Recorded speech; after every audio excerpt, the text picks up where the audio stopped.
أعوذ بالله السميع العليم من الشيطان الرجيم. بسم الله الرحمن الرحيم. القول مني في جميع الأشياء قول آل محمد عليهم السلام فيما أسروا وفيما بلغني عنهم وما لم يبلغني. الحمد لله رب العالمين، وأفضل الصلاة وأزكى السلام على المبعوث رحمة للخلائق أجمعين، سيدنا المصطفى أبي القاسم محمد، وعلى أصحابه الميامين والمنتجبين، وعلى أهل بيته الطيبين الطاهرين الذين أذهب الله عنهم الرجس وطهرهم تطهيرا. أما بعد، درسنا اليوم معنون بالنبوة ودور الأنبياء. Donc, notre cours aujourd'hui s'intitule La prophétie et le rôle des prophètes. الأهداف أولا أن يتبين معنى النبوة، ثانيا أن يحدد دور الأنبياء عليهم السلام في المجتمعات، ثالثا أن يستدل على ضرورة النبوة، رابعا أن يسمي مواصفات النبي وشروط النبوة.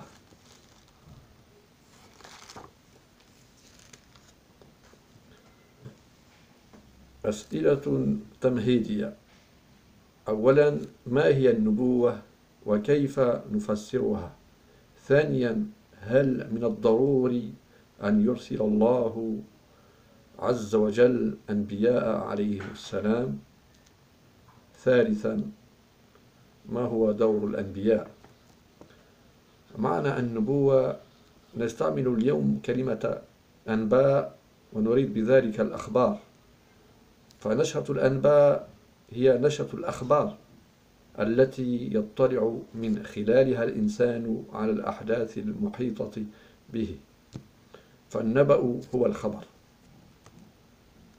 ومفردة النبي هي أيضا تستعمل بهذا المعنى، ولكن الخبر الذي يخبر به النبي مختلف، لأنه إخبار عن السماء، أو قل هو إخبار عن الله العظيم المتعالي.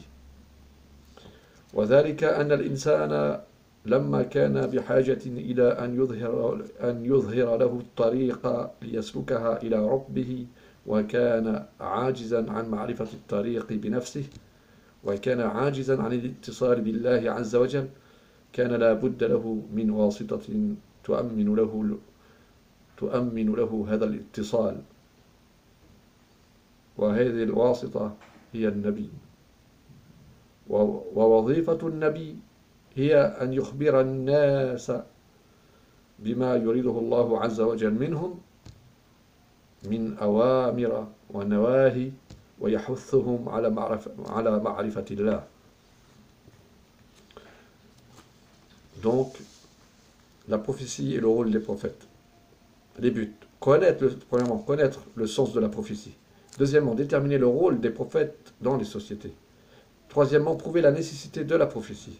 Quatrièmement, nommer les traits caractéristiques du prophète et les conditions de la prophétie. Question préliminaire. Quelle est la prophétie et comment l'expliquer? Deuxièmement, est-il nécessaire qu'Allah envoie des prophètes? Troisièmement, quel est le rôle des prophètes? Le sens de la prophétie. Aujourd'hui, nous utilisons le mot anba, nouvelle. Nous voulons dire par ce mot al-akhbar, les informations. Nashatul anba, le bulletin de nouvelles, signifie Nashatul akhbar, le bulletin d'information, par le biais duquel nous prenons connaissance des événements qui nous entourent, c'est-à-dire l'actualité. Alors, al-naba signifie al-khabar. Le prophète est un intermédiaire, un intermédiaire, un moyen entre Dieu et les hommes. Sa fonction est d'informer au sujet de Dieu concernant ses injonctions, ses ordres et ses interdits. Le terme prophète est également utilisé dans ce sens, mais l'information transmise par le prophète est différente. C'est une information au sujet duquel, plutôt, c'est une information au sujet d'Allah, l'immense et l'élevé. Parce que l'homme, lorsqu'il a besoin qu'on lui montre la voie à emprunter pour parvenir à son Seigneur, était incapable de la connaître de lui-même. Il était incapable de contacter Dieu. Il lui fallait un intermédiaire, un moyen, lui assurant ce contact. Et cet intermédiaire, c'est le prophète. La fonction du prophète, c'est d'informer les gens de ce que Dieu veut d'eux en termes d'ordre et d'interdit. Il les incite à connaître Dieu. النبوة العامة دور الأنبياء. إذا أردنا أن نختصر دور الأنبياء فيمكن القول بأن دورهم هداية الناس إلى السعادة الحقيقية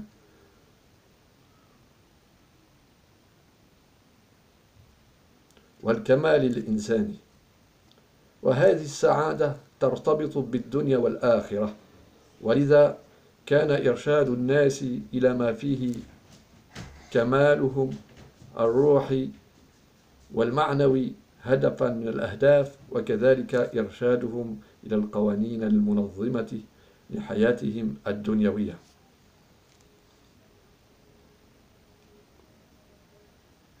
وهذا الدور يقوم به الأنبياء عليهم السلام من خلال الدعوة إلى توحيد الله. قال تعالى: ولقد بعثنا في كل أمة رسولا أن يعبدوا الله واجتنبوا الطاغوت. وفي الرواية عن أمير المؤمنين عليه السلام: ليعلم العباد ربهم إذ جهلوه وليقروا به بعد إذ جحدوه وليثبتوا بعد إذ أنكروه. نهج البلاغة، الخطبة 147.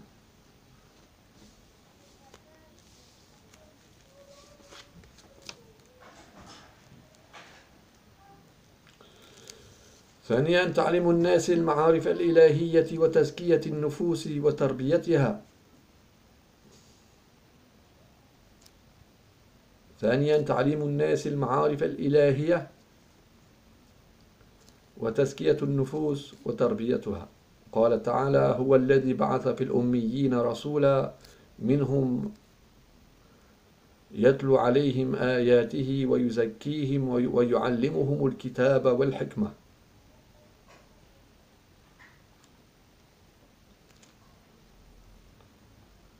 سورة الجمعة الآية 2. ثالثا، إقامة القسط في المجتمع والحكم بين الناس. قال تعالى: لقد أرسلنا رسلنا بالبينات وأنزلنا معهم الكتاب والميزان ليقوم الناس بالقسط. سورة الحديد الآية 25. وإقامة العدل بين الناس كما تتوقف على معرفة العدل تتوقف أيضا على تحقيق ذلك بين الناس. ووظيفة الأنبياء هي القيام بكلا الأمرين. فكما أنه عليهم إرشاد الناس إلى العدل، فإن عليهم أيضا إقامة حكومة العدل. وقال تعالى: كان الناس أمة واحدة بعث الله النبيين مبشرين ومنذرين وأنزل معهم الكتاب بالحق ليحكم بين الناس فيما اختلفوا. سورة البقرة الآية 213. فللنبي الكلمة الفصل فيما يختلف فيه الناس سواء كان ذلك في الأمور الخاصة أم في الأمور العامة من سياسية واجتماعية وغيرها. رابعا إتمام الحجة على العباد. قال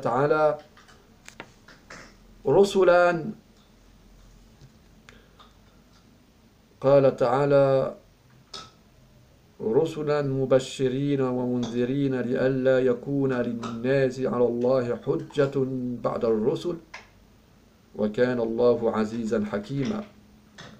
وذلك لأن الإنسان الآية سورة النساء الآية 165. وذلك لأن الإنسان سيحاسب في يوم القيامة على كل فعل قام به، ولا يمكن محاسبة الجاهل الذي لم يطلع على شيء من أحكام الله. أما بعد إرسال الرسل فإن الحجة تتم على العباد، لأن الحساب الإلهي لا يكون إلا بعد بيان الحق لهم. يقول تعالى وما كنا معذبين حتى نبعث رسولا. سورة الإسراء الآية 15. استنتاج: يقوم الأنبياء بربط الناس بالله عز وجل وتزكية نفوسهم وإقامة العدل والحكم بين الناس، وبهم تتم الحجة على العباد.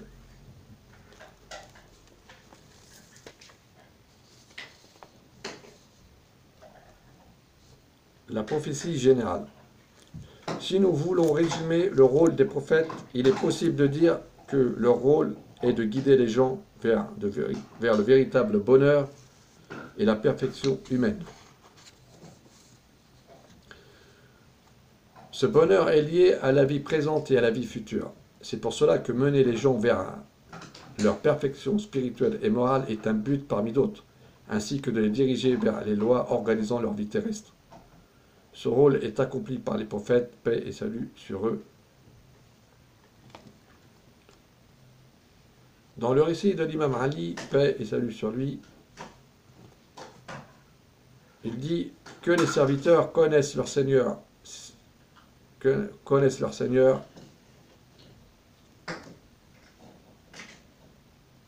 s'ils l'ignorent et qu'ils le reconnaissent après qu'il l'ait nié, et qu'ils établissent son existence après qu'il l'ait réfuté.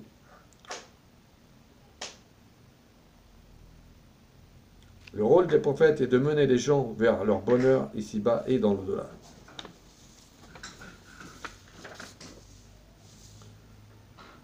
Deuxièmement, d'enseigner aux gens les connaissances divines et la purification de l'âme. Surat al-Jumu'ah, la Surah du vendredi, verset 2, c'est lui qui a envoyé à des gens le Saint Livre. Quand il parle à des gens, il veut dire les Arabes. Un messager des leurs qui leur récite ces versets, les purifie et leur enseigne le livre et la sagesse. Troisièmement, établir l'équité dans la société et le jugement parmi les gens. Allah dit dans le Saint-Coran, dans la Sourate Al-Hadid, le faire, nous avons effectivement envoyé nos messagers, verset 25, nous avons effectivement envoyé nos messagers avec des preuves évidentes et fait descendre avec eux le livre et la balance, afin que les gens établissent la justice. Et établir la justice au sein des gens, comme cela dépend de la connaissance de la justice, cela dépend aussi de la faire aboutir parmi eux, de l'appliquer. La fonction des prophètes, paix et salut sur eux, est de se charger de ces deux choses. De même, ils doivent diriger les gens vers la justice et certes établir le gouvernement de la justice.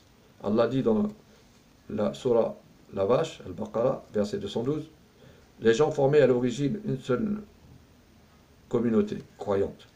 Puis après leur divergence, Allah envoya des prophètes comme annonciateurs et avertisseurs. Et il fit descendre avec eux le livre contenant la vérité, pour régler parmi les gens leurs divergences. Le prophète tranche les différends des gens, que ce soit dans leurs affaires privées ou publiques, politiquement ou socialement. Quatrièmement, par faire la preuve à l'encontre des serviteurs. Sourate les femmes, verset 165. En tant que messager, annonciateur et avertisseur, afin qu'après la venue des messagers, il n'y eût pour les gens point d'argument devant Allah. Allah est le puissant et sage.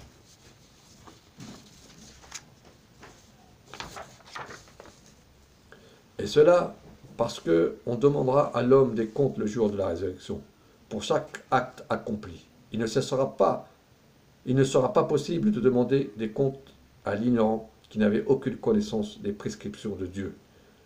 Quant à après l'envoi des messagers, la preuve sera établie à leur encontre et n'auront aucune excuse. Parce que la demande des comptes n'aura lieu qu'après leur avoir précisé la vérité. Allah dit dans la Sourate Le Voyage nocturne, verset 15, et nous n'avons jamais puni un peuple avant de lui avoir envoyé un messager. Conclusion. Le prophète s'occupe de lier les gens à Dieu, de les purifier, d'établir la justice, de trancher leurs différends. Par le biais de la preuve est établi. Par le biais de la preuve qui est établie à leur encontre et ils n'ont plus d'excuses. Je répète, la conclusion, les prophètes s'occupent de lier les gens à Dieu, de les purifier, d'établir la justice, de trancher leurs différends,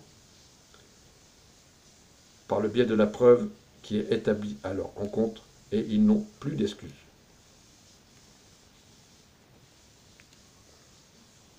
Barakallahu fikum, wa sanukmilu hadha ad-dars, inshallah, fi halaqatin qadima. Nous terminerons ce cours lors de la prochaine séance. Assalamu alaikum.